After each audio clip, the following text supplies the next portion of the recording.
On June 7, 2019, a police officer found Anthony McRae smoking on the back steps of an abandoned building at 1:55 a.m.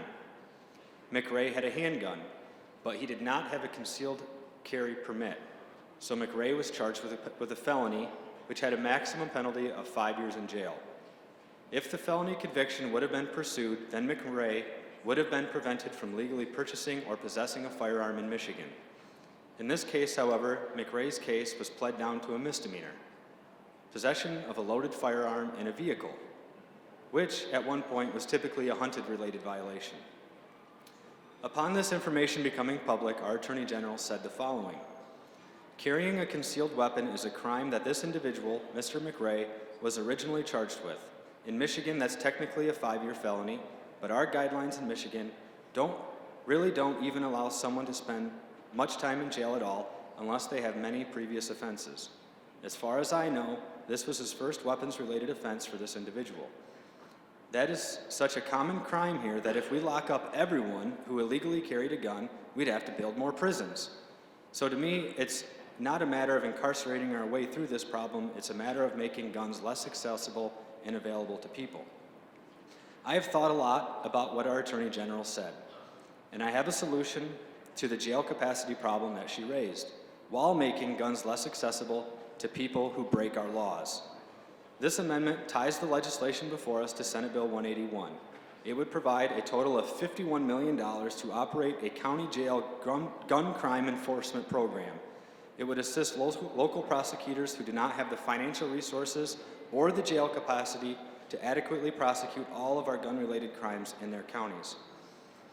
We would reopen the Michigan Reformatory Correctional Facility in Ionia, which was closed only 6 months ago, to hold these criminals and keep them off our streets. If your county jail does not have room, send the gun offenders to this state facility. Keep your communities safer by stopping plea deals and keeping criminals off our streets.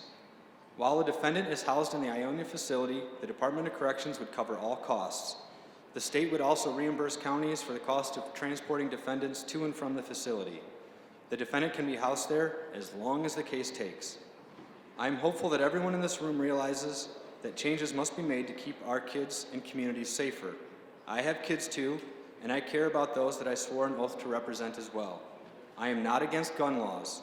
I went through a lot of hurdles and spent a few $100s to get a concealed pistol license, and I registered my gun with the county. I gladly complied with all of these laws because I want to separate the wheat from the chaff, law-abiding citizens from lawbreakers. What good does it do to have laws if they are not enforced? I do not think it is helpful to pass legislation that might sound good on the surface, but it does not actually solve the problem of gun-related crimes in our state. I want to truly solve the problem, and I offer this amendment in that spirit. The solution to reducing gun-related crimes must start with better enforcement of laws we already have. We must end reckless plea deals and stop letting people who commit gun crimes avoid jail. We must do more to keep guns out of the hands of people we already know have committed gun-related crimes, people like Anthony McRae. In Ingham County, where McRae's case was based, the prosecutor had pledged to limit the use of firearm felony charges because she was worried about racial disparities in the judicial system. When decisions like that are made, the people who are disproportionately affected are the victims of crime. Changes to the system should target criminals, not law-abiding citizens who have the right to protect themselves and their families. This amendment is an essential starting point to keeping our kids and our families safer from gun-related violence. Thank you, and I urge a yes vote.